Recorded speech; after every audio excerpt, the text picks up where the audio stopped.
नमस्कार दोस्तों, स्वागत है आप सभी का आपके अपने channel the civil India Kanpur पर। आप सभी की भारी डिमांड पर ये आज से एक बैच स्टार्ट होता है। एक सीरीज हम स्टार्ट कर रहे हैं जिसका नाम है मैथ स्पेशल प्रैक्टिस बैच। अभी ये सीरीज एसएससी जीडी के लिए चल रहा है। कुछ दिनों बाद हम इसमें एसएससी 10+2 को भी ऐड कर देंगे। अच्छा, इस सीरीज की 2-3 खास बातें मैं आपको पहले बता देता हूँ। इस सीरीज की पहली खास बात है कि ये जो क्लास होगी ये हर रोज होगी, इसमें कोई भी दिन गैप नहीं होगा। और दूसरी बात है कि एग्जैक्ट टाइम पे रात को 8 बजे चलेगी। ठीक है। अच्छा, इस बैच का या इस सीरीज का मोटिव क्या है? इस सीरीज का मोटिव हमारा क्वेश्चन सॉल्व कराना बिल्कुल नहीं है। मैं आपको क्वेश्चन तो सॉल्व करवाऊंगा, पर मेरा मोटिव क्वेश्चन सॉल्व कराना नहीं है। क्वेश्चन के पीछे छुपे हुए कॉन्सेप्ट को पकड़ना है।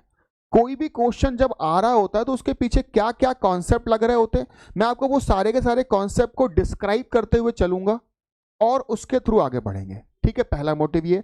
दूसरा मोटिव ये है कि हम इस सीरीज के तहत आपकी कैलकुलेशन पे भी काफ़ी काम करेंगे, क्योंकि बच्चे क्या होते हैं, उन्हें सवाल तो वो सॉल्व कर लेते हैं पर लास्ट में फंस जाते हैं कैलकुलेशन, या फिर जैसे उन्होंने पॉइंट में कैलकुलेशन आ गया, फ्रैक्शन में आ गया, तो फिर वो घबरा जाते हैं, सॉल्व नहीं करते हैं। तो उन कैलकुलेशन पे भी हम काम करेंगे। ठीक है। अच्छा, इस सीरीज के तहत जितने भी क्वेश्चंस मैं आपको सॉल्व करवाऊंगा, उन क्वेश्चंस के थ्रू हम आपको कॉन्सेप्ट को रिवाइज करते हुए चलेंगे। और उन सभी कॉन्सेप्ट को जैसे ही आप रिवाइज कर लोगे तो एग्जाम के पहले पहले अगर आप सारे कॉन्सेप्ट रिवाइज कर लेते हो तो कहीं ना कहीं आपकी तैयारी ठीक हो जाएगी। आप क्वेश्चन को पहचानने लगोगे, क्वेश्चन कैसे आ रहा है, कैसे करना है, टैकल कैसे करना है। अच्छा, इस सीरीज के अंदर हम आपको मिक्स क्वेश्चन करा रहे होंगे। Mix question in the sense chapter wise या टाइप वाइज क्वेश्चन नहीं होंगे, क्वेश्चन जो होंगे वो मिक्स होंगे। मिक्स क्वेश्चन करने का एक फायदा ये होता है कि आपको मिक्स क्वेश्चन करने की प्रैक्टिस हो जाती है। ठीक है। और मिक्स क्वेश्चन ही आपके एग्जाम में आते हैं तो आपका दिमाग वैसे ही स्विच करना चाहिए। जैसे एक सवाल अगर आप टाइम एंड वर्क का आ गया, अगला सवाल प्रॉफिट एंड लॉस का आ गया, तो टाइम एंड वर्क से प्रॉफिट एंड लॉस के सवाल में स्विच करते वक्त आपका दिमाग एकदम से रैंडम मूव नहीं कर पाता है। तो इसलिए जो सीरीज है बेटा, इसमें मैं आपको मिक्स क्वेश्चन कराऊंगा, और मिक्स क्वेश्चन के थ्रू आपका एग्जाम में दिमाग कैसे चल रहा होगा, कॉन्सेप्ट क्या होंगे, कैलकुलेशन कैसे हैंडल करेंगे, वो सारी बातें हम इस बैच के अंदर कर रहे हैं। ठीक है, बहुत देरी नहीं करेंगे।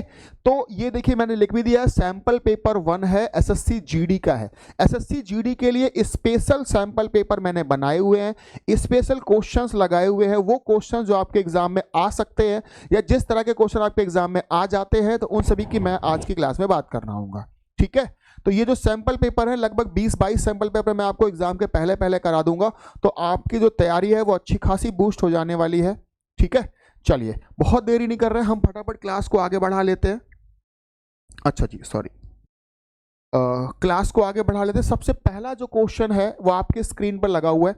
अगर देखा जाए तो ये क्वेश्चन टाइम एंड वर्क का है।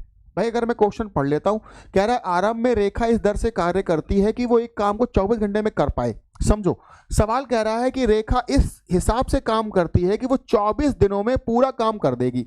मतलब जो काम है उस काम का 100% जो हैगा वो 24 दिनों में कर देगी। ओके भाई, समझ गए इस बात को? कह रहा है लेकिन वो करती केवल 8 ही दिन तक है। 24 दिनों में पूरा कर सकती है लेकिन वो 8 दिन तक ही करती है। उसके बाद वह कार्य को 9 दिनों में पूरा इसके बाद वह इस दर से कार्य, देखो यहां पर सवाल को ठीक से पढ़िएगा, इसके बाद वह इस रेट से कार्य करती है, काम को 9 दिन में पूरा कर देगी। ऐसे काम करती है, समझना। पहले उसने काम किया इस रेट से कि 24 दिन में पूरा काम कर सके, लेकिन अब वो काम कर रही है इस रेट से कि काम का 100% वो 9 दिनों में कर सकती है। काम का 100% वो 9 दिनों में कर सके, वो इस रेट से काम करने लगती है। ठीक है। तो सवाल हमसे कह रहा है लेकिन जो बचा हुआ काम है वही वो करती है। तो बाकी सवाल कह रहा है पूरे काम को पूरा करने में कितना टाइम, इस काम को पूरा करने में कितना टाइम लगेगा, है ना। सवाल को अगर आप ठीक से देखें बेटा, क्वेश्चन को ठीक से देखें, तो मैं ऐसे कह सकता हूं कि वो जो 24 दिन आपको दिया है, उस 24 दिनों में रेखा कोई एक काम पूरा कर सकती है। देखो क्या लिख रहा है, इस रेट से कार्य करती है कि एक काम को वह 24 घंटे, अच्छा दिन नहीं दिया है, सॉरी, मैं यहां पे घंटे लिख लेता हूं, 24 घंटे में कोई एक काम पूरा कर लेती है। अगर वो 24 घंटे में एक काम पूरा करती है, सवाल ने कहा है लेकिन उसने किया केवल 8 ही घंटे है। आप बताओ 24 घंटे में से अगर वो 8 घंटे ही काम करेगी, 24 घंटे में से 8 घंटे काम करेगी, तो काम कितना हो जाएगा भाई? 8/24। 8/24 का मतलब काम कितना हो गया? 1/3 काम, इसमें कोई दो राय नहीं है। ठीक है, 24 घंटे में अगर एक काम करती है तो 8 घंटे में 1/3 काम। जैसे अगर मैं आपसे कहूं कि 24 घंटे में पूरा काम करते हो तो 12 घंटे में कितना करोगे, आपके दिमाग में भी तुरंत आया ना, 1/2, आधा काम हो गया, है ना। 24 घंटे में पूरा काम तो 12 घंटे में आधा, ऐसे बोलते हो ना। तो अगर 24 घंटे में पूरा तो 8 घंटे में कितना होगा, 8/24 मतलब 1/3 काम। अच्छा मुझे एक बात बताओ बेटा, अगर 1/3 काम हो जाएगा इसका मतलब होता है कि 3 में से 1 काम हो गया। देखो कभी भी आपको फ्रैक्शन मिल जाए तो फ्रैक्शन को हमेशा ऐसे समझना है, 3 में से 1 काम हो गया, बच कितना गया, 3 में से 2 बच गया, यही आपका रिमेनिंग, यही आपका शेष काम है, यही आपको आगे करवाना है, यही बेटा हमारा शेष काम है। बात क्लियर है। 24 घंटे में एक काम कर रही है तो 8 घंटे में 1/3 हो गया, मतलब 3 में से 1 हो गया, बचा क्या रह गया, 3 में से 2 शेष रह गया। अच्छा जो शेष काम रह गया, इस शेष काम को कैसे करा जाता है, इस शेष काम को करने के लिए वो क्या करती है, वो इस दर से कार्य करती है, वो इस रेट से कार्य करती है ताकि 9 घंटे में पूरा कर सकती है। इस आप समझो, इस बात को समझो, 9 घंटे में बाकी बचा काम नहीं कर रही, वो इस रेट से कर रही है कि 9 घंटे में पूरा एक काम कर दे, इस रेट से वो काम कर रही है। या मैं इसका उल्टा लिख सकता हूं कि एक काम वो 9 घंटे में कर दे, इस रेट से वो काम करने लगती है। अब जरा बताओ, अगर एक काम वो 9 घंटे में कर देगी, एक काम वो 9 घंटे में कर देगी, आपको काम करवाना कितना है, हमें काम करवाना है 2/3। तो मुझे बताओ एक काम 9 घंटे में कर देगी तो 2/3 काम कितने घंटे में करेगी। तो बच्चा यहां से अगर 2/3 से गुणा किया तो यहां भी 2/3 से गुणा हो जाएगा। 9 का 2/3 अगर मैं कर देता हूं तो ये 9 को 3 बार काट देता है और 3 दूना 6 दिन यहां से निकल आएंगे, 6 घंटे निकल आएंगे यहां से। इसका मतलब जो 2/3 काम उसने आगे किया है वो कितने घंटे में हुआ है भाई, ये वाला जो काम है ये 6 घंटे में हुआ है। जो 2/3 काम उसने आगे किया है ये 6 घंटे में हुआ है। सवाल पूछ रहा है पूरा काम करने में कितने घंटे लगे। मुझे बताओ बेटा, ये वाला काम करने में कितने घंटे लगे थे, 8 घंटे। ये वाला काम करने में कितने घंटे लग रहे हैं, 6 घंटे। आप सिंपली सॉल्व जोड़ देंगे तो आंसर आ जाएगा कि 14 घंटे में उसने पूरा काम कर दिया सर। 14 घंटों में उसने पूरा काम खत्म कर दिया और यही सवाल का आंसर है भाई। ये जो क्वेश्चन है अगर मैं आपको बता दूं बेटा, ये क्वेश्चन एसएससी जीडी में पूछा गया है। एसएससी जीडी 2021 का सवाल है और ये पूछा गया सवाल है, ठीक है। लेकिन इस क्वेश्चन में करेक्शन था, मैंने इस सवाल को आपको सामने करेक्ट करके ही दिया हुआ है। इस क्वेश्चन में वह सवाल में लिखा हुआ था वह शेष काम, पर शेष काम गलत था। इसमें बच्चों ने आवाजें भी उठाई थी, इसका पूरा नंबर बच्चों को दिया भी गया था, ठीक है। ये सवाल इस तरह से सॉल्व हो जाता है। इतना ही था, हम आगे बढ़ रहे हैं अगले क्वेश्चन की तरफ। अगर मैं अगले क्वेश्चन की तरफ बढ़ूं बेटा, आप देख रहे हो यहाँ पे एक क्वेश्चन लिखा हुआ है, एक दुकानदार या एक वस्तु 210.80 रुपए में बेची जाती है तो व्यक्ति को 15% की हानि हो जाती है। लेकिन अगर मैं इसे 9.50 रुपए में बेचता हूं या लाभ प्राप्त करता हूं तो उस वस्तु को कितने में बेचना होगा। ये आसान सवाल है, इसमें कोई बहुत ज़्यादा डीप में आपको नहीं जाना है। जैसा कि आप सभी को बेटा एक बात तो पता ही है कि जब भी लाभ और हानि होगा, जब भी प्रॉफिट और लॉस होगा, प्रॉफिट और लॉस हमेशा कॉस्ट प्राइस पर होता है। ये बात तुम याद कर लो कि सर प्रॉफिट एंड लॉस हमेशा कॉस्ट प्राइस पर होगा। प्रॉफिट एंड लॉस बेटा हमेशा और हमेशा कॉस्ट प्राइस पर होगा, कभी भी सेलिंग प्राइस पर नहीं होगा। पहली बात तो आप ये याद कर लो। दूसरी बात बेटा याद कर लो कि कॉस्ट प्राइस को हमेशा 100% माना जाएगा। कॉस्ट प्राइस जो होगा ना हमारा बेटा, कॉस्ट प्राइस हमेशा 100% हो जाता है। एक मिनट, हाँ, कॉस्ट प्राइस को हमेशा 100% बेटा माना जाएगा। कॉस्ट प्राइस को हमेशा 100% माना जाएगा, लेकिन सेलिंग प्राइस जो होता है ना बेटा, वो सेलिंग प्राइस या तो हो जाता है 100 प्लस प्रॉफिट या तो हो जाता है बेटा 100 माइनस लॉस। सेलिंग प्राइस या तो प्रॉफिट जोड़ दिया जाएगा 100 में, या तो 100 में से लॉस घटा दिया जाएगा तो हो जाएगा सेलिंग प्राइस। अच्छा जी, जरा इस सवाल को अगर हम पढ़ें तो इस सवाल में, इस क्वेश्चन में अगर मैं आपको दिखाऊं तो इस क्वेश्चन में जरा देखिए, ये जो 210 रुपए 80 पैसे लिखा है, सबसे पहले बताओ ये 210 रुपए 80 पैसे में बेचा जा रहा है कि खरीदा जा रहा है। बेचा जा रहा है।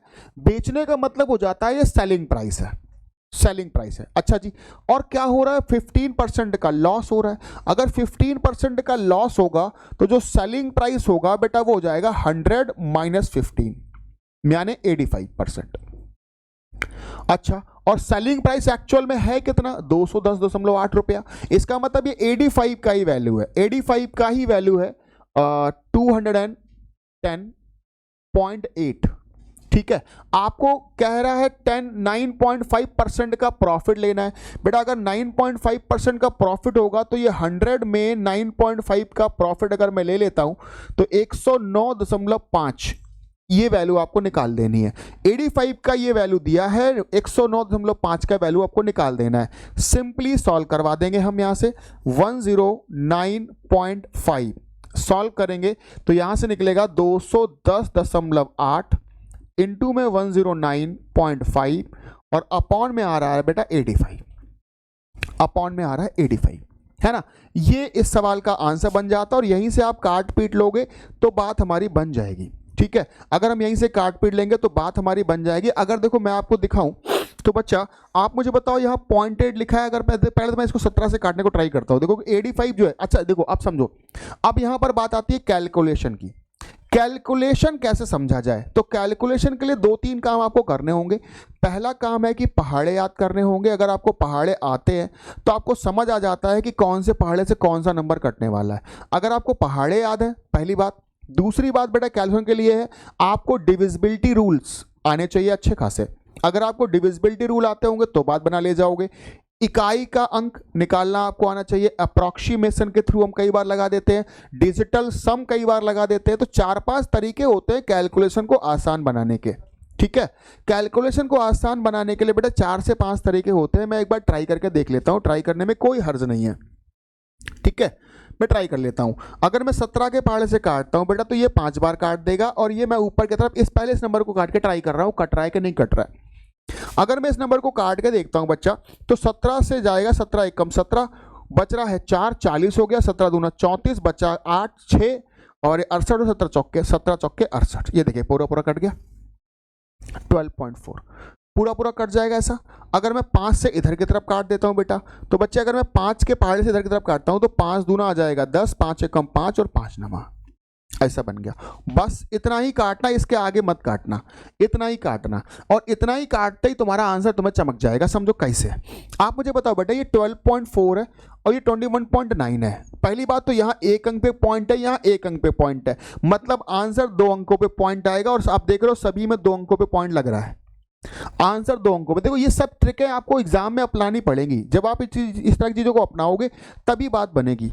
ठीक है, यहां एक अंक पे पॉइंट है, यहां एक अंक पे पॉइंट है, मतलब आंसर 2 अंकों पे पॉइंट वाला आएगा, पहली बात। दूसरी बात, जब आप 9 का गुणा, 1 मिनट बात सही से कटी है ना, ठीक से तो काटा ना हमने दिन ना, क्योंकि 9 चौके अगर 36 हो रहा है तो लास्ट में 6 देखिए आ जा रहा है ना। आप देखिए जरा, ये 0.9 और ये 4, अगर मैं 9 और 4 का गुणा कराता हूं तो लास्ट में इकाई के अंक पर कौन सा नंबर पड़ेगा भाई, 6 पड़ेगा। इकाई के अंक पर अगर नंबर 6 पड़ेगा, इसका मतलब इकाई के अंक पर नंबर कौन सा आ रहा है तुम्हारा, ऑप्शन बी। और यही आंसर बिना सोचे समझे, बिना आंख मूंछ के सीधे सीधे लगा दीजिए। ठीक है, बात बन रही है। इसका मतलब हम आंसर कौन सा लगाएंगे भैया, ऑप्शन सेकंड। ऑप्शन सेकंड इस सवाल का आंसर बन जाएगा। ठीक है, तो कुछ इस तरह से देखो, आप ऐसा नहीं कि इतना बड़ा 210.8 109.5 है अपॉन में 85 है तो हम इसे काटेंगे नहीं, या हम घबरा गए हम नहीं करेंगे सर, तो ये ऐसे आपको नहीं करना है। इस तरह का बिहेवियर आपने नहीं पालना है। आपने क्या करना है, सिंपली उस चीज को हैंडल करना है। अगर आप घबरा जाओगे तो फिर सवाल लगा नहीं पाओगे। ठीक है, चलिए एक और क्वेश्चन आपके सामने लगा रहे हैं बेटा, ये एकदम बेहतरीन और आसान सा सवाल है। इस क्वेश्चन को देखिएगा। यह कह रहा है एक व्यक्ति ने स्कूटर से 285 किलोमीटर की दूरी 245 किलोमीटर की दूरी 7 घंटे में तय करी है। सबसे पहले मुझे बताओ बेटा, 245 की दूरी अगर 7 घंटे में तय करेगा तो उसका स्पीड क्या हो जाएगा। बेटा उसका स्पीड का मतलब 7 का डिवाइड कर दो, 7 या 21 और 7 पंजे 35। इसका मतलब बेटा उस व्यक्ति का जो स्पीड है वो 35 किलोमीटर पर आवर है, 35 किलोमीटर पर आवर की स्पीड है। समझ गए ना। देखो यहीं पे डिवाइड कर लिया करो, ऐसा नहीं कि आप सवाल पहले पूरा पढ़ोगे फिर उससे सॉल्व करोगे, सवाल में ही डिवाइड करते हुए चलिए।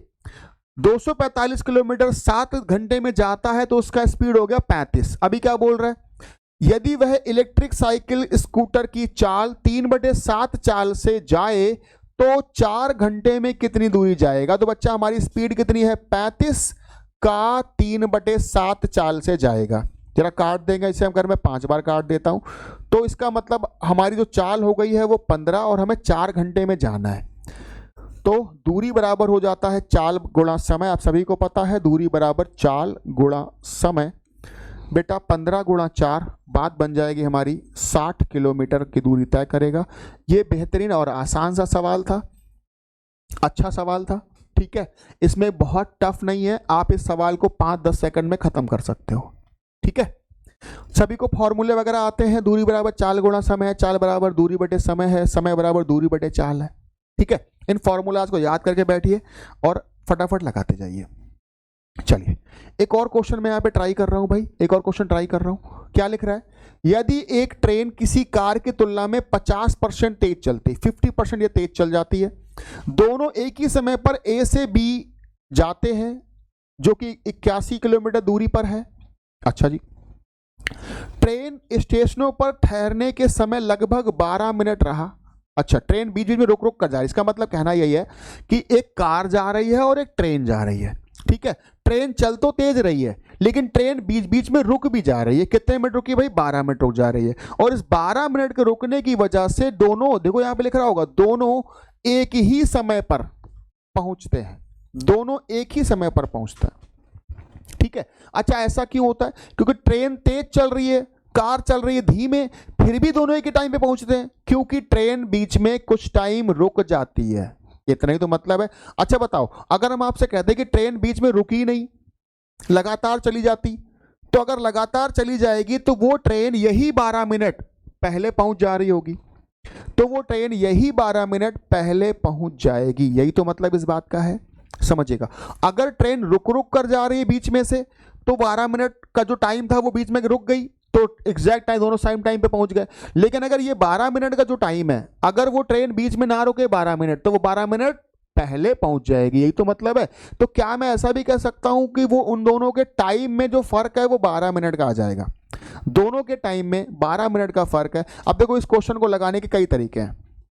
इस क्वेश्चन को मैं आपको लगा के दिखाता हूं बेटा रेशियो से।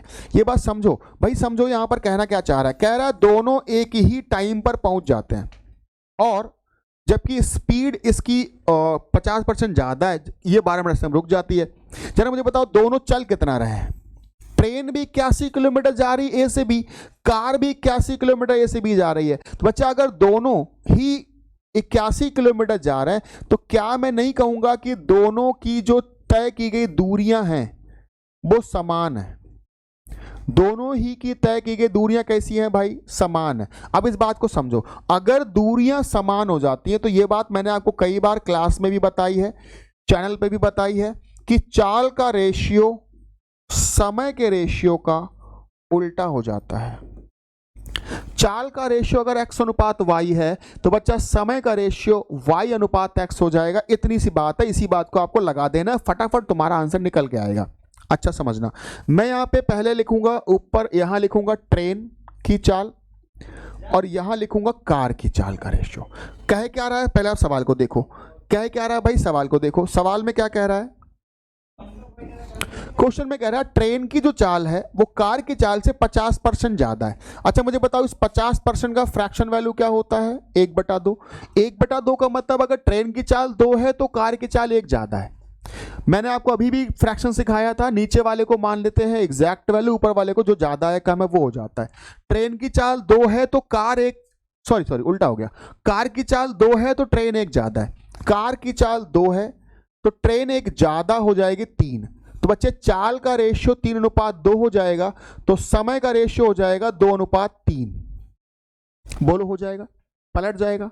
अच्छा जी, आप मुझे एक बात बताओ, ट्रेन को कार से एक समय कम लग रहा है, ट्रेन को कार से एक समय कम लगेगा अगर वो बिना रुके चली जाती। अगर बिना रुके चली जाएगी तो ये 12 मिनट ही तो कम समय लगेगा।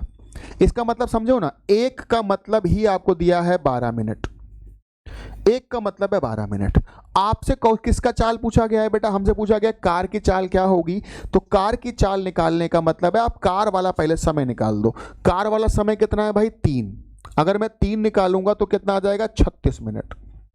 इसका मतलब बच्चे इसका मतलब ये है कि 1 का मतलब 12 मिनट, तो 3 का मतलब हो जाएगा 36 मिनट, कह सकते हैं।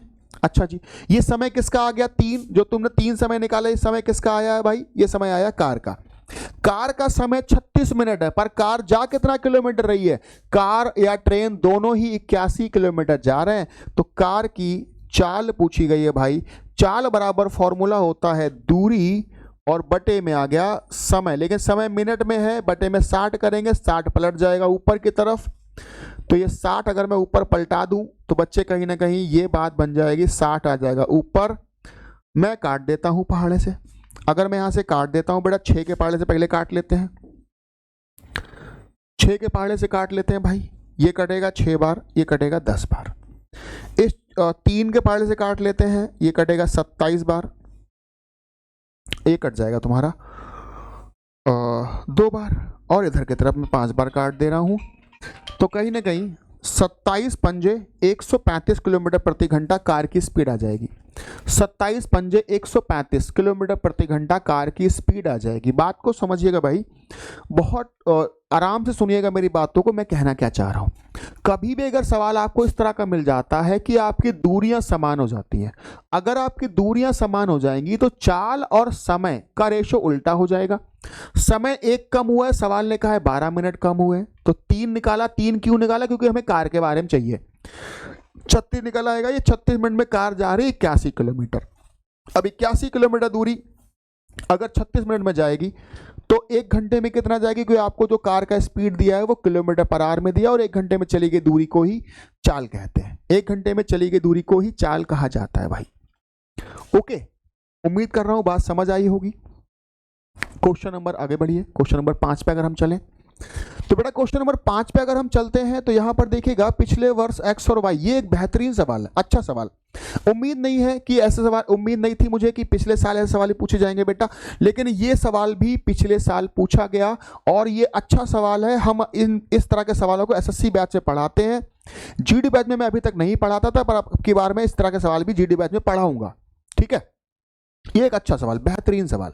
कह रहा है एक्स और वाई है, यहां पर एक्स और वाई 2 लड़के हैं।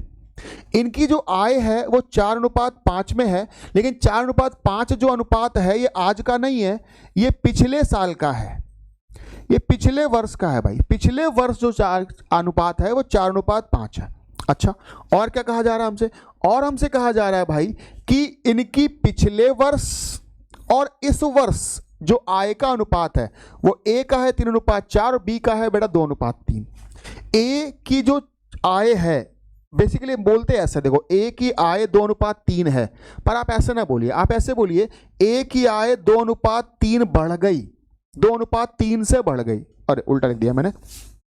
एक्स के जो इनकम है वो 3:4 से बढ़ गई और जो वाई का इनकम है वो 2:3 से बढ़ गया। ऐसे बोलो आप, एक्स का इनकम 3:4 से बढ़ गया, वाई का इनकम 2:3 से बढ़ गया। इसका मतलब क्या है? इसका मतलब अगर इसकी इनकम 2 होगी तो 3 हो जाएगी, अगर 3 होगी तो 4 हो जाएगी। Last year present year, last year present year. देखो एल और पी का मतलब है लास्ट ईयर 3 थी तो प्रेजेंट में 4 हो जाएगी, लास्ट ईयर 2 थी तो प्रेजेंट में 3 हो जाएगी। कहने का बस इतना ही मतलब है। आपने करना क्या है बेटा, लास्ट ईयर एक्चुअल में थी कितनी? लास्ट ईयर थी तो 4। हम कितना बोल रहे हैं? रेशियो बोल रहे हैं 3, एक्चुअल में कितनी बोल रहे हैं? 4। तो इसका मतलब होता है 3 बराबर 4 हो जाता है, 3 बराबर 4। पर अगर तुम 3 बराबर 4 करोगे तो 1 बराबर पॉइंट में या फिर कह सकते हैं फ्रैक्शन में आ जाएगा, और फ्रैक्शन में आते ही आपको सवाल टफ लगने लगता है। तो सुनो मेरी बात, इस क्वेश्चन को सॉल्व करने के लिए ऐसा मत करिए, ऐसा मत करिए, आप 3 बराबर 4 ना करो। आप क्या करो बेटा, आपको अच्छी तरह पता है 3 बराबर 4 करेंगे तो 3 का भाग करना पड़ेगा 4 में, यहां 2 बराबर 5 करेंगे तो 2 का भाग करना पड़ेगा। तो हम एक काम कर लेते हैं, और 5 भी 2 से नहीं कट रहा, 4 3 से नहीं कट रहा, तो हम एक काम कर लेते हैं, ऊपर वाले में कुछ ऐसे नंबर से मल्टीप्लाई कर देते हैं जिससे कि नंबर 3 और 2 से कटने लगे। तो मैं क्या करता हूं, 3 और 2 का एलसीएम ले लेता हूं 6, और इसमें 6 से गुणा करवा दिया, इसमें भी 6 से गुणा करवा दिया। अब हम कहेंगे जो x की इनकम है वो एक्चुअल में 24 थी और y की इनकम एक्चुअल में 30 थी। x की इनकम 24 थी, y की इनकम 30 थी, ऐसे बोलेंगे। ठीक है, इस बात को समझो भाई कैसे बोल रहा है। आप जरा बताओ, आप कहोगे वाई एक्स की इनकम पहले थी कितनी 3 और 3 का ही वैल्यू 24। अगर 3 का वैल्यू 24 तो 1 का वैल्यू 8, अगर 1 का वैल्यू 8 तो 4 का वैल्यू 16। ये कह सकते हो ये कौन से निकल रही है बेटा, प्रेजेंट वर्तमान, ये निकल रही वर्तमान। ऐसे आप इधर भी निकालो, 2 का वैल्यू 30 है तो 1 बराबर 15 हुआ, 2 बराबर 30 तो 1 बराबर 15, तो 3 बराबर कितना हुआ 45। ये जो रेशियो बनता है 16 और 45 का, बेटा जो ये रेशियो बनता है 16 और 45 का, ध्यान रखो 16 और 45 का जो रेशियो बनता है, ये रेशियो बन जाता है इनकी प्रेजेंट इनकम का। प्रेजेंट इनकम 16 और 45 में हो गई, जबकि अगर गौर से देखें हम तो प्रेजेंट इनकम आपको 15,400 दे रखी है। आप सिंपली डिवाइड कर देंगे। अगर मैं इन्हें जोड़ देता हूं बेटा, अगर मैं इन्हें जोड़ता हूं 16 और 45, क्योंकि 45 और 15 60 होता है, तो ये 61 हो जाएगा। अरे बोलो, 45 और 15 हो जाता है 60। यहां से बात गड़बड़ होगी, कुछ मैंने कुछ गड़बड़ कर दिया है भाई। हाँ, ये 16 नहीं होगा, यहां से गड़बड़ हो रहा है भाई। हाँ समझो, क्योंकि आपको पता है कि 3 बराबर 24 है तो 1 बराबर 8 होगा और 4 बराबर यहां से निकल के आएगा, 1 बराबर 8, 4 बराबर 32, यहां से निकल के आएगा 32। हाँ अब ठीक है, 32 और 45 अगर मैं रेशियो में डिवाइड करता हूं, हमारी आय है 15,400। बेटा 32 और 45 अगर मैं जोड़ूंगा तो ये 76 से डिवाइड जाएगा, सॉरी 77 से डिवाइड जाएगा। 77 154 को 2 बार काट रहा है, मतलब हम कह सकते हैं 200 बार डिवाइड जाएगा, और 200 का गुणा हम यहां कराएंगे तो इसकी इनकम हो जाएगी 6400, और 200 को गुणा अगर हम 45 में करा देंगे तो इसकी इनकम हो जाएगी 9000। सवाल में हमसे कहा गया है find the income of x. Income of x का मतलब हो जाता है 6400। 6400 तुम्हारा आंसर होगा ऑप्शन डी। ऑप्शन डी इस सवाल का सही जवाब हो जाएगा। ऑप्शन डी इस सवाल का सही जवाब हो जाएगा।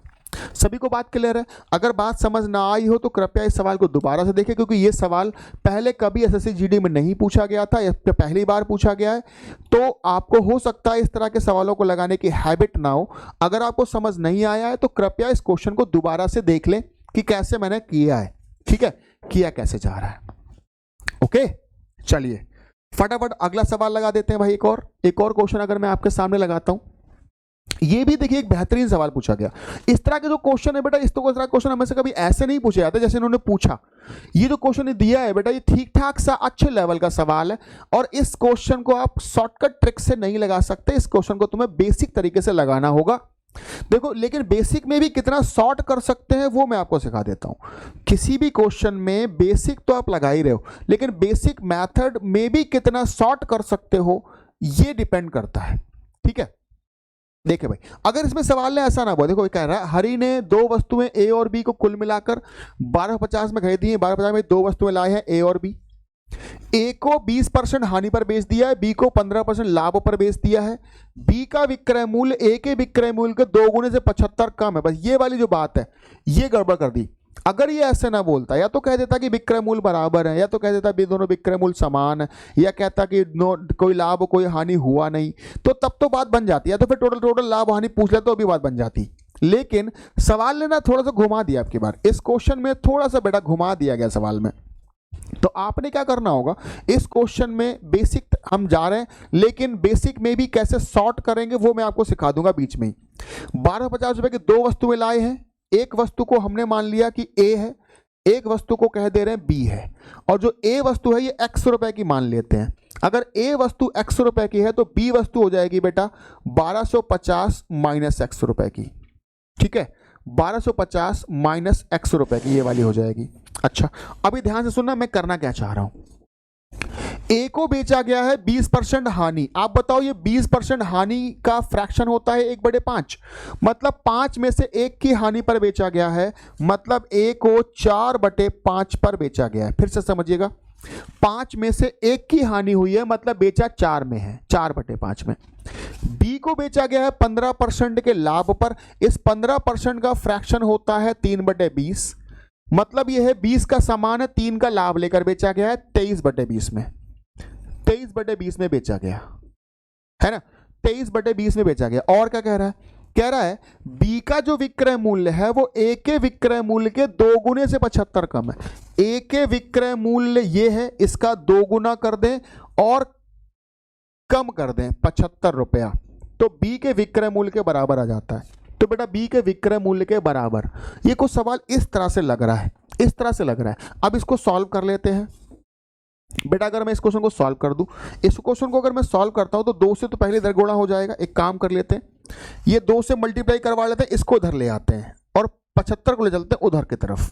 ठीक है, चलिए अगर मैं 2 से यहां पे कराता हूं तो ये हो जाएगा 8x/5 और इसको ले आते हैं इधर तो ये हो जाएगा माइनस में 1250 माइनस x का 23, एक मिनट, 23/20 और इक्वल टू में हो जाएगा 75। बोलो भाई, इसको सॉल्व करने के लिए आपने एलसीएम लगा दिया, इसको सॉल्व करने के लिए बच्चों आपने लगा दिया एलसीएम, तो यहाँ 20 है, यहाँ भी 20 बनाना पड़ेगा।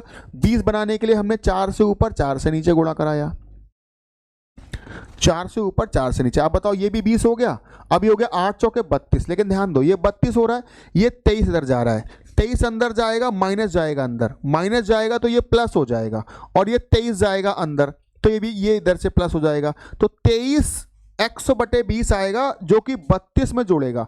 23 और 32 अगर मैं जोड़ता हूं तो बेटा ये हो जाता है 55x/20 और ये 1250 में 23/20 का गुणा हो जाएगा और उधर चला जाएगा। ठीक है, इसका मतलब ये हो जाएगा 75 और प्लस में हो जाएगा 1250 इंटू में 23 और बटे में आ रहा है 20।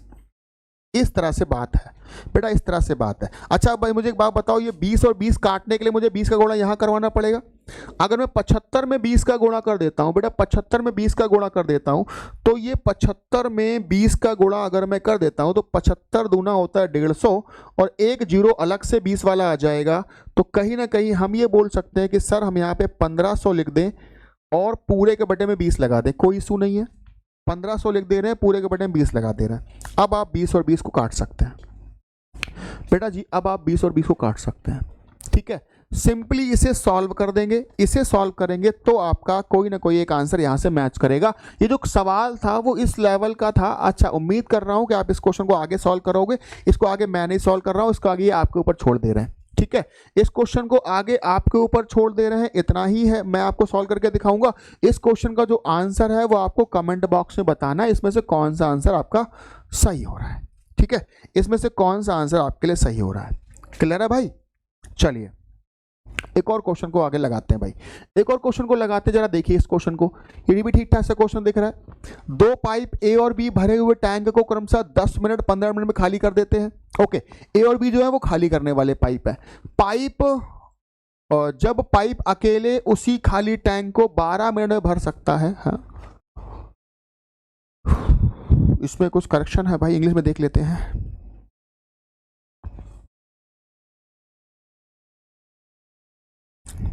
Two pipes A and B can empty the full tank in 10 minutes and 15 minutes respectively, while pipe A alone can fill the same tank in 12 minutes। ये गड़बड़ लिखा है, पाइप A नहीं होना चाहिए, पाइप C होना चाहिए, है ना। मैं यहाँ पे 1 मिनट को करेक्ट कर देता हूँ। यहाँ पे जो पाइप A लिखा है वो पाइप A नहीं होना चाहिए इस जगह पर, और यहाँ पर भी पाइप C होना चाहिए।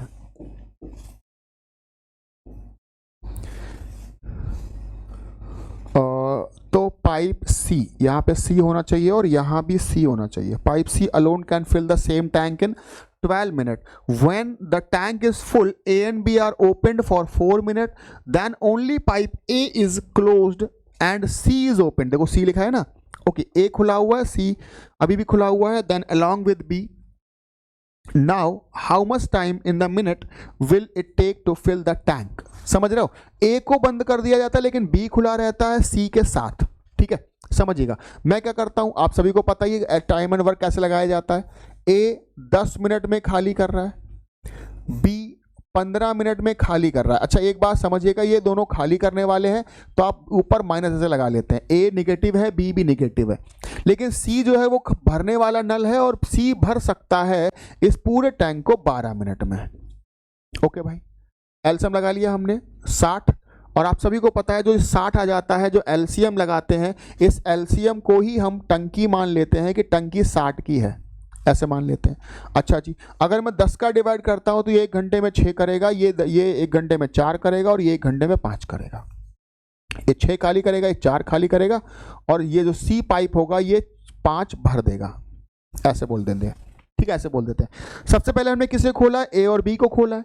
सबसे पहले हमने ए और बी को खोला है। ए और बी 1 मिनट में कितना खाली कर रहे हैं भाई? 6 और 4 10। ए और बी 1 मिनट में खाली करते हैं 10, हमने खोला है 4 मिनट के लिए, मतलब खाली कितना हो गया? 40। खाली हो गया 40। टंकी में पानी 60 भरा था, 40 खाली हो गया। अच्छा बताओ, अब कह रहा ए को बंद कर दो और सी चला दो। अब बताओ, ए हो गया बंद, तो बचा तो यहां बी अभी भी खुला है, सी आपने और चला दिया। अब जरा बताओ, बी खाली कर रहा है 4, सी भर रहा है 5। बी खाली कर रहा है 4, सी भर रहा है 5, मतलब दोनों मिलकर कितना भरेंगे भाई? 1 भरेंगे। और टंकी खाली कितनी हो चुकी है? 40।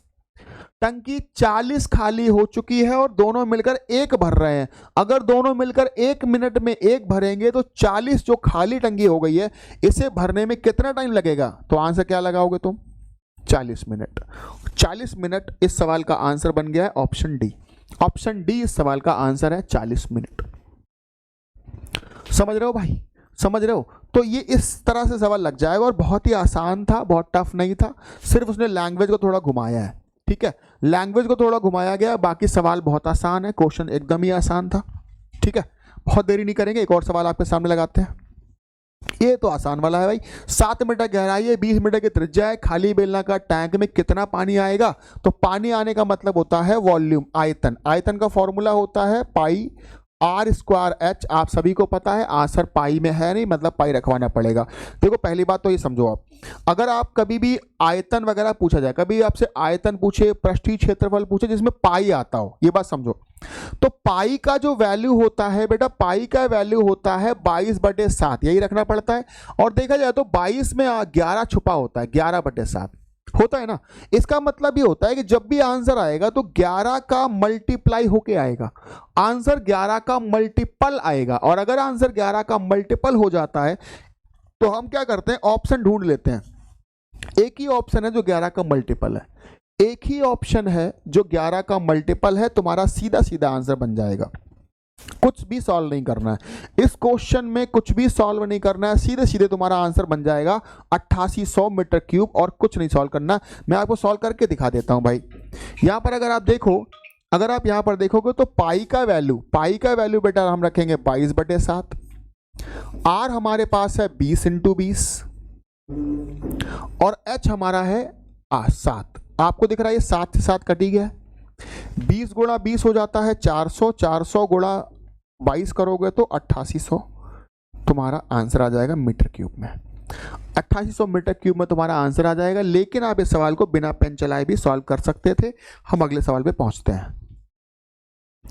10% वार्षिक दर से साधारण ब्याज 3.5 वर्षों के लिए निवेशित धनराशि का 9% दर से ब्याज 4.5 वर्षों के लिए धनराशि से 55 रुपए कम हो जाता है।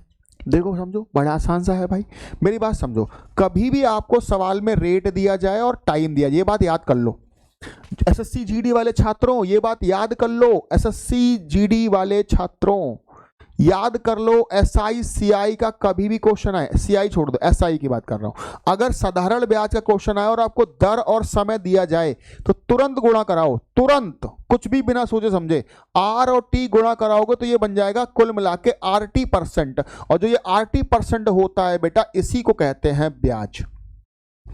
ये याद कर लो आप, ये याद कर लो हमेशा के लिए। कभी भी सवाल में रेट ऑफ इंटरेस्ट और टाइम दिया जाए, क्या बोल रहा है भाई? हमने पैसे को 2 तरीके से दिया है भाई। एक हमने दिया है 10% 3.5 साल, rate of interest time, rate of interest time गुणा करवाएं। अगर मैं 10.5 और 3.5 और 10 का गुणा कराता हूं तो ये बन जाएगा 35% का ब्याज मिला, कह सकते हो। इधर क्या बोल रहा है? हमने दिया है 9% 4.5 साल के लिए ब्याज, फिर से इधर भी गुणा करा दो भाई। 9% 4.5 साल का ब्याज हो जाएगा, 9 चौके 36, तो यही आ गया, और 4.5 और आएगा, मतलब 40.5 ब्याज यहां से मिल रहा है। अरे बोलो 40.5, ये पहले वाला ब्याज, ये दूसरा वाला ब्याज, और इन दोनों ही ब्याजों में वैल्यू किसका दिया है? देखो जरा, किसी का वैल्यू नहीं दिया, कह रहा दोनों ब्याजों में 55 रुपए का अंतर है। आप जरा बताओ यहां कितने का अंतर आ रहा है? यहां अंतर आ रहा है 5.5 का, और सवाल में बोल रहा है बेटा 55। आपको निकालना है मूलधन। मूलधन हमेशा 100 होता है बेटा। ये पॉइंट हटाया, यहां 0 लगा दिया, 55 से 55 कट गया। 100 निकालने का मतलब है एक बार 100 से और गुणा हो जाएगा, तो आंसर तुम्हारा आ जाएगा 1000 रुपया। 1000 रुपया तुम्हारा मूलधन था और यही तुम्हारा आंसर है। 1000 रुपये मूलधन है। बिल्कुल भी फॉर्मूले का यूज मत करना। कई सारे बच्चे SI बराबर PRT/100 इस तरह से फॉर्मूले लगाते हैं, तो फॉर्मूलाज का यूज ना करें, बिना फॉर्मूले के ही आंसर आ जाएगा। सिंपली आपको छोटी सी बात समझनी है, मैं एक बार फिर से रिवाइज कर देता हूं। रेट ऑफ इंटरेस्ट और टाइम कभी भी दिया जाए तो सिंपली गुणा करवा दीजिए, और गुणा कराने के बाद जो निकलेगा वही आपका ब्याज हो जाएगा। देखो यहां पर 10% 3.5 साल गुणा कराएंगे, 35% का ब्याज हो जाता है बेटा। 35% का ब्याज हो जाता है। क्लियर हो रही है सभी को बात मेरी वाली, है ना? देखो भाई यहां पर हम ये भी तो समझ रहे हैं कि सवाल तो लगा ही रहा हूं मैं, पर इस क्वेश्चन में आपको सोचना कैसे है, टैकल कैसे करना है, शुरुआत कहां से करनी है, ये सब बातें आपके लिए बहुत इंपॉर्टेंट रहेंगी। ठीक है, इसलिए जुड़े रहिए मेरे साथ आखिर तक वीडियो में। ठीक है, बहुत सारे सवालों को हम लोग यहाँ पर सॉल्व कर रहे होंगे, अलग अलग तरीके के सवाल मिल रहे हैं। ठीक है, सिंप्लीफिकेशन का एक सवाल है यहाँ पे लगा हुआ है। सबसे पहली बात, अगर आप जब भी इस तरह का सिंप्लीफिकेशन का सवाल है, सबसे पहले आप इसमें ऑफ ढूंढिए, क्योंकि आप सभी को पता है ये क्वेश्चन सॉल्व होता है बॉडमास रूल से, और बॉडमास रूल में सबसे जो पहले लिखा होता है वो बी लिखा है। बी का मतलब होता है ब्रैकेट, ब्रैकेट तो कहीं नहीं है। उसके बाद क्या लिखा है, ऑफ। ऑफ ढूंढो, ऑफ जहां भी मिल जाए तो ये समझ लो ये जुड़ गए, ये कभी चेंज नहीं होंगे, हमेशा इकट्ठे रहेंगे। ऑफ जहां भी लिखा होगा वो हमेशा इकट्ठे रहेंगे, वो चेंज नहीं होंगे। तो इसका मतलब अगर मैं इस डिवाइड वाले साइन को मल्टीप्लाई बनाता हूं, अगर मैं डिवाइड वाले साइन को मल्टीप्लाई बनाता हूं तो ये अगर ये पलटेगा तो पूरा पलट जाएगा। अगर ये पलटेगा तो पूरा पलट जाएगा, मतलब ये भी फ्रैक्शन पलटेगा, ये भी पलटेगा। ऑफ का मतलब होता है दोनों एक ही में जुड़ गए। ठीक है, तो देखो मैं लिखता हूं 4/5, डिवाइड को बना दिया मल्टीप्लाई, ये पलट गया 4 3 12 और 1 13 और पलट जाएगा, हो जाएगा 4/13 इंटू ये भी पलट जाएगा 13/8। ऐसे ये है कहानी। अब आगे सॉल्व करो, माइनस इसे सॉल्व करोगे तो 8 7 1/56, इसे सॉल्व करेंगे तो 15/56 इंटू में आ रहा है 7 चौके 28 2 30/7 और प्लस में आ रहा है 3/5। देखो भाई सवाल जो है वो कुछ इस तरह से बन गया भाई, क्वेश्चन कुछ इस तरह से बन गया। अगर आप इस क्वेश्चन को ठीक से देखें तो आपको ये 13 कटता हुआ दिखेगा, 4 से 2 कटता हुआ दिखेगा और 2 से 4 कटता हुआ दिखेगा। इसका मतलब ये पूरा सॉल्व होने के बाद 2/5 बन गया। ठीक है, यहां पर देखोगे तो बेटा 56 और 56 कैंसिल हो जाएगा, ये तुम्हारा 1/15 बन रहा है और इस इंटू में आ रहा है 30। एक काम कर लेता हूं मैं यहां पे काट के ही लिख देता हूं, नहीं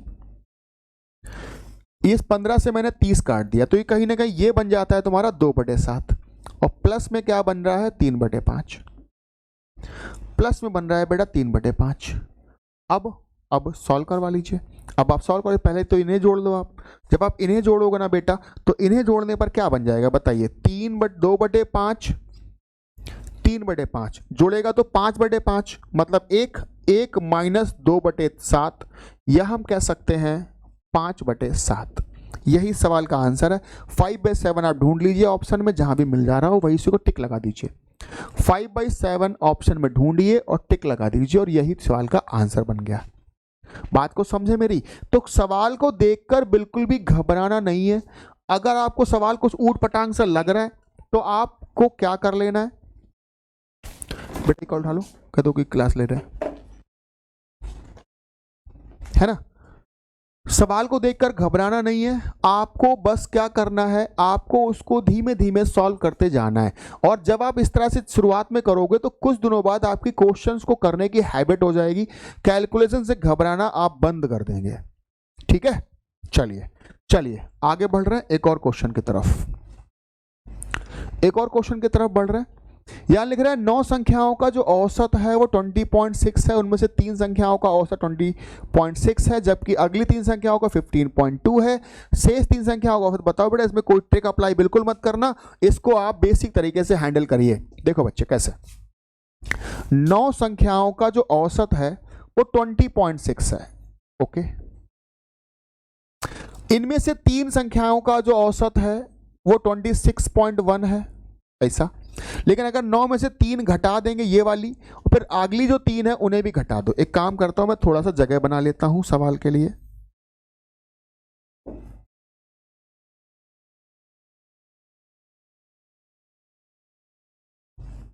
ओके, ठीक है। 9 संख्याओं के लिए ये बोल रहा है, 3 संख्याओं के लिए बोल रहा है, और अगली 3 का जो औसत है बेटा वो है 15.3, तो गुणा करा देंगे 15.2। और अब बताओ 9 में से 3 संख्या ये निकल गई, 3 ये निकल गई, 6 निकल गई, बची 3। मतलब जो ये संख्या बनेगी वो 3 संख्याओं के बारे में बन जाएगी, और हमसे आखिरी जो बची 3 है उन्हीं का औसत पूछा गया। इसका मतलब इस पूरे संख्या में हम 3 का डिवाइड कर दें। अगर मैं इस पूरे संख्या में 3 से डिवाइड करता हूं बेटा, तो मुझे बताओ ये 3 से ये वाला 3 कैंसिल होगा, ये 3 कैंसिल होगा, और ये 3 बार जाएगा। कह सकते हो कि नहीं? पहली बात। दूसरी बात, यहां पर अगर मैं ऑप्शन चेक करूं तो आपको दिख रहा है यहां सब पॉइंट पॉइंट पॉइंट में है, तो बिना पॉइंट वाला और 2 अंकों वाला पॉइंट वाला ऑप्शन आपका आंसर नहीं हो सकता। आंसर इनमें से कोई एक होगा। देखो ऑप्शन पे नजर हमेशा रखा करो, जब भी आप क्वेश्चन को सॉल्व करें तो ऑप्शन पे नजर जरूर बनाए रखें। अब समझिए, अब देखो जब आप गुणा कर रहे होगे तो यहां पर 6 3 18 माने 8 बन रहा होगा, और यहां पे 0.2 और 0.3 जुड़ेगा, तो कहीं ना कहीं 8 में से जाएगा 3 तो बनेगा 5, पॉइंट के बाद 5 तो दोनों में ही आ रहा है, ठीक है। और आगे बढ़ेंगे, लेकिन देखो कि यहां पर तो यहां 1 बन जाएगा, और इसका मतलब हो जाएगा 21, यहां पे हो जाएगा 21, सॉरी 20 3 60 और 1 61 61, और ये हो जाएगा 26 15, कहीं ना कहीं आपका 31, 26 15 हो जाएगा तुम्हारा कितना 41, 61 में से 41 चला जाएगा तो 20.5 तुम्हारा आंसर बन जाएगा, 20.5 आंसर बन जाएगा। ऑप्शन सी मैच कर जाएगा, ऑप्शन सी। तो आपको इसी सवाल को ना एक लाइन में ऐसे लिखना है। कई सारे बच्चे ट्रिक लगाने लग जाते हैं, कितना ज्यादा कितना कम, लेकिन आप देखो ना यहाँ पर वैल्यू पॉइंट में है, 20.6 26.1 15.2, तो 20.6 से 26.1 कितना कम है कितना ज्यादा है, ये सॉल्व करना कहीं ना कहीं या सोचना उतना आसान नहीं होगा। इसलिए आप इसे इस तरह से ही करिए, एक लाइन में लिखिए और एक लाइन में लिखकर सॉल्व करके आंसर बता दीजिए। हो गई बात क्लियर? सबको बात मेरी समझ आ रही है? चलिए एक क्वेश्चन मैं आपको और सॉल्व करवा देता हूं। इन तीनों का एचसीएफ बताना है, एचसीएफ बताना है बेटा। एचसीएफ निकाले के ट्रिक मैं आपको कई बार क्लासेस में बता चुका हूं, मैं फिर से यहां बता देता हूं। 273 312 और 351 इन 3 नंबर्स का एचसीएफ चाहिए, और 3 नंबर्स का एचसीएफ जब भी निकाल लो, मेरी बात गौर से सुनो, जब भी आपको किसी भी नंबर का, नंबर चाहे कितने बड़े बड़े हो, कितने भी बड़े बड़े नंबर्स होंगे, अगर हमको उनका एचसीएफ चाहिए तो एचसीएफ के लिए आप हमेशा ऐसे 2 नंबर ढूंढो जिनमें सबसे कम डिफरेंस हो। इन दोनों में से ऐसे 2 नंबर ढूंढिए जिनमें कम डिफरेंस, तो मुझे कम डिफरेंस बेटा यहां दिख रहा है। अगर मैं यहां घटाता हूं तो 51 में से 12 जाएगा, 39 का डिफरेंस है। अब ध्यान दो, HCF can be the difference, HCF वो डिफरेंस हो सकता है, या फिर इसका कोई अगर डिफरेंस 39 का डिवाइड सभी में चला जाता है तो 39 से हमारा एचसीएफ है। अगर 39 का डिवाइड सभी में जाएगा तो 39 हमारा एचसीएफ है, पर अगर 39 का डिवाइड सभी में नहीं जाएगा तो बेटा हम 39 के कर देते हैं फैक्टर 3 × 13, तो हमारा एचसीएफ हो जाएगा 13। इस तरह से जरा देखो, अगर मैं 13 मानता हूं, चलो हमने फैक्टर कर भी दिया, हमें 39 का पहाड़ा नहीं आता, हम डिवाइड कर नहीं पा रहे हैं, कोई बात नहीं। लेकिन अगर मैं देखता हूं 13, तो 13 को अगर मैं एचसीएफ मान भी लूं तो पर 13 ऑप्शन देखो जरा, कह रहा है एचसीएफ इनमें से किसके किसके बीच में होगा, 13 तो किसी के भी बीच में नहीं आएगा। इसका मतलब समझो ना, इसका मतलब इसके फैक्टर आपको नहीं करने, इसके फैक्टर नहीं करने। यही हमारा एचसीएफ है, यही हमारा एचसीएफ है बेटा, यही एचसीएफ है ना। कोई बात नहीं, अगर आपको नहीं काट पा रहा तो मैं आपको काट के दिखा देता हूं कि बेटा 39 से ये जाएगा 9 बार, ये जाएगा 8 बार, और ये जाएगा 7 बार पहाड़ा। अगर आप पूरा पढ़ लोगे तो बात हमारी बन जाएगी, ठीक है। और यहां से आप देख लो 39 जो एचसीएफ है वो किसके किसके बीच में है, कौन कौन से नंबर्स के बीच में आ रहा है, तो ऑप्शन बी 35 और 40 के बीच में आ रहा है। 35 और 40 के बीच में 39 पड़ जा रहा है, और यही तुम्हारा आंसर है, ठीक है। क्वेश्चन नंबर 12, क्वेश्चन नंबर 12 ये तुम्हारा आंसर बन गया, ठीक है बच्चों। चलो ये वाली बात सबको समझ याद आ गई, या फिर चलो मैं आपसे एक सवाल और पूछ लेता हूं। अगर मैं आपसे एक सवाल और पूछ लूँ तो बताना बेटा, ये जो मैं आपसे क्लास में ही पूछता रहता हूँ ये मैं भी पूछ लेता हूँ कि अगर मैंने आपसे कहा 187 306 187 306 और 340, इन तीन नंबर्स का एचसीएफ बताइए, इन तीन नंबर्स का एचसीएफ बताइए। तो बच्चे जब भी आपको एचसीएफ निकालना हो ना, तो एचसीएफ निकालने के लिए सबसे पहला काम करना है ऐसे दो नंबर ढूंढने जिनमें कम अंतर दिख रहा हो। तो आपको कम अंतर यही दिख रहा है 34।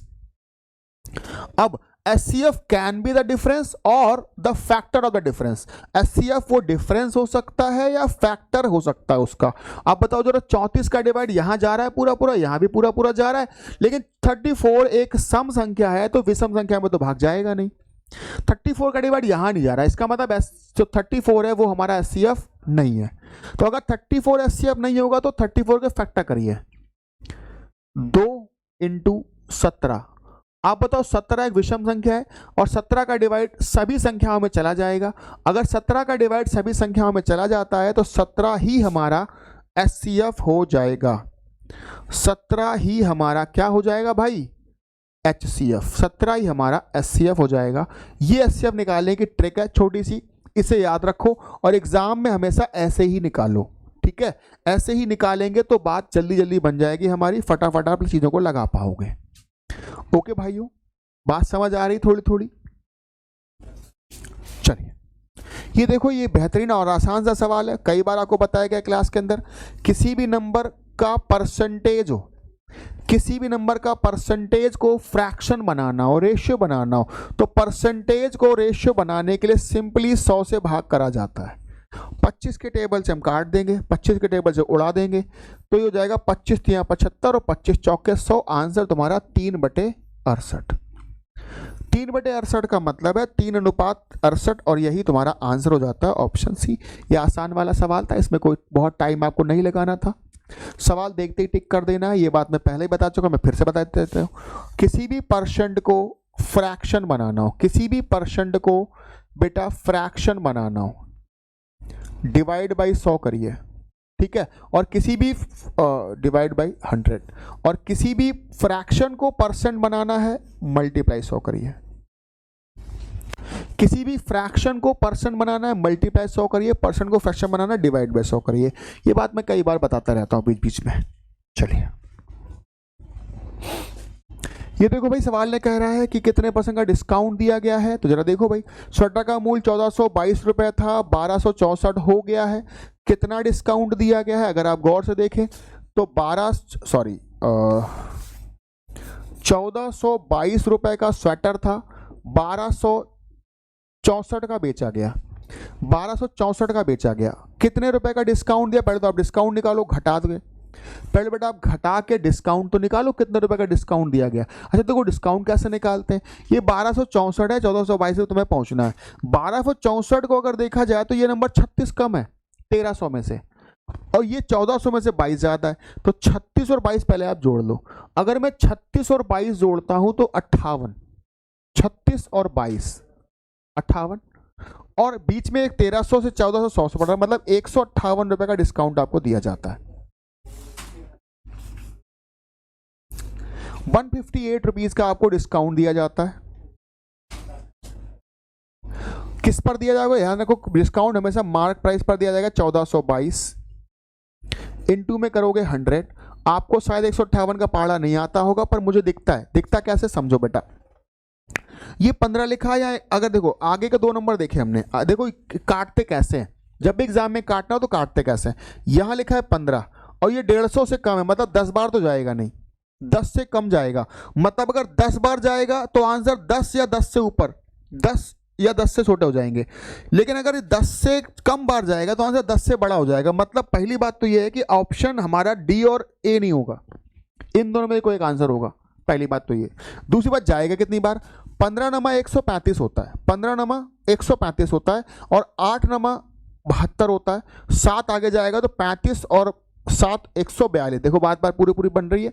इसका मतलब ये जो नंबर है ये 9 बार काट रहा है, ये 9 बार काट रहा है, और 1/9 का फ्रैक्शन होता है 11 सही 1/9% बोल सकते हैं, या फिर हम इसी को 11.11% भी कहते हैं। तो 11.11% तुम्हारा आंसर बन जाएगा, 11.11%। देखो अप्रॉक्सीमेट सोचते कैसे, ये सोचिए, ये 15 लिखा है, 142 लिखा है, लगभग 9 बार जा रहा है। अगर लगभग 9 बार जाएगा तो 1/9 का मान हमें दिख रहा है 11.11। फटाक से आंसर लगाइए और आगे बढ़ जाइए, है ना, फटाक से आंसर लगाइए और आगे बढ़ जाइए। बॉड मास वाला सवाल, फिर से एक और सवाल आया, फिर से एक और क्वेश्चन आपके सामने है, बॉड मास रूल। इस क्वेश्चन में सबसे पहले आपको बॉड मास लगा, इस क्वेश्चन में बेटा सबसे पहले आपको यहाँ पे क्या सॉल्व करना है, bracket, then of, then division, then multiplication, then addition, then subtraction. इसी सीक्वेंस में सॉल्व करिएगा तो ही बात बनेगी बेटा, सीक्वेंस गड़बड़ कर दोगे तो बात गड़बड़ आ जाएगी, ठीक है। चलिए सीक्वेंस बनाते हैं। सबसे पहले मैं डिवीजन सॉल्व करूंगा, तो ये हो जाएगा 60/16 इंटू में 2 तो बना ही रहेगा ऐसे, माइनस, अब लगा दीजिए ब्रैकेट, अब लगा दीजिए ब्रैकेट। अच्छा ये ऑफ वाली जो बात है, ऑफ वाली बात हमेशा एक साथ रहेगी, ये नहीं चेंज होगी, ऑफ वाली बात एक साथ रहेगी। इसका मतलब ये बन जाएगा बेटा 76/95, माइनस लगा दो, ये डिवाइड करवा दो आप 15/8 इंटू में बेटा ये ब्रैकेट सॉल्व कर दीजिए। ब्रैकेट अगर मैं सॉल्व करता हूं तो 21 में से 25 जाएगा तो माइनस का 4 आएगा, और माइनस का 3 अलग से है, और ब्रैकेट बंद हो जाएगा, और ये कहीं ना कहीं गुणा में 1/53 आपको अलग से बना ही है, ध्यान रखिएगा, ध्यान रखिएगा। अब जरा देखो मैं सॉल्व करता हूं। अब अगर मैं सॉल्व करता हूं तो पहली बात तो ये है कि ये कहीं ना कहीं मैं 4 के पहाड़े से काट देता हूं, ये 4 बार, ये 15 बार, इधर की तरफ काटा तो ये 2 बार, इधर कहीं ना कहीं 15/2 इधर बन जाएगा, माइनस लगाया। ब्रैकेट एक साथ पूरा सॉल्व करिएगा, ब्रैकेट सॉल्व करिए जरा। अगर मैं 19 के पहाड़े से काटता हूं तो भाई ये 5 बार कट रहा है और ये 4 बार कट रहा है। इधर मैं काटूंगा तो ये कटेगा 2 बार और ये हो जाएगा प्लस, तो ये हो जाएगा कहीं ना कहीं 4/5 प्लस 15/2, और माइनस का आ जाएगा 3, और इंटू में 1/53 अभी भी छुपा हुआ है, ये साथ में लगा रहेगा लास्ट तक, ठीक है। अब जरा सॉल्व करेंगे। अगर मैं बीच वाले नंबर को सॉल्व करता हूं, अगर मैं 5 और 10 का एलसीएम लूंगा तो 4 दूना 8 हो जाएगा, 15 पंचे 75 हो जाएगा, समझो 4 दूना 8 हो जाएगा, 15 पंचे 75 हो जाएगा। 75 और 8 अगर मैं जोड़ूं तो 83, 75 और 8 83, यहां से जाएगा इधर 30, 10 या 30, 83 में से 30 जाएगा तो 53, ऊपर 53 बना, नीचे 10 बन रहा है। देखो भाई यहां से मैं इधर लिख देता हूं 15/2 माइनस में ये बन गया 53/10 इंटू में 1/53 बन ही रहा है, तो 53 तो कैंसिल हो जाएगा। अब यहां से आप सॉल्व कर देंगे तो ये 75/10 लिख लूंगा, अगर मैं इसे 75/10 माइनस में 1/10, तो कहीं ना कहीं 74/10, या मैं इसी को कह सकता हूं 38/5, या हम बेटा इसी को कह सकते हैं 7 सही, सॉरी 37/5 आ रहा है, 38 नहीं आएगा, 37/5 आ जाएगा। इसी को हम कह सकते हैं 7 सही 2/5, 7 सही 2/5। तो देखो भैया मैं फिर से कहूंगा, कैलकुलेशन को देखकर घबराना नहीं है, आपको अपने रूल्स के अकॉर्डिंग चलना है, बॉड मास के थ्रू आंसर लगा देना है, बॉड मास के थ्रू आंसर लगा देना है। बात क्लियर हो गई? सभी को मेरी बात क्लियर है? उम्मीद कर रहा हूं मेरी बात सभी को समझ आ रही होगी, ठीक है बच्चों। आज के लिए इतना ही है। आज हम लोग 15 क्वेश्चन रखते हैं, फर्स्ट डे है हमारा, हम लोग कल से 20-20 क्वेश्चन को प्रैक्टिस कर रहे होंगे, ठीक है। धन्यवाद आप सभी लोगों का, इतना ही है, ठीक है। उम्मीद कर रहा हूं आपको क्लास समझ आ रही होगी। आपको हर रोज ये क्लास शाम को 8 बजे लाइव रहेगी, ठीक है। जो भी डाउट हो आप कमेंट में लिख सकते हैं, जो भी आंसर्स हैं वो आप कमेंट में लिख सकते हैं, ठीक है। इतना ही है, हम जल्दी ही मिलेंगे नेक्स्ट क्लास में। धन्यवाद।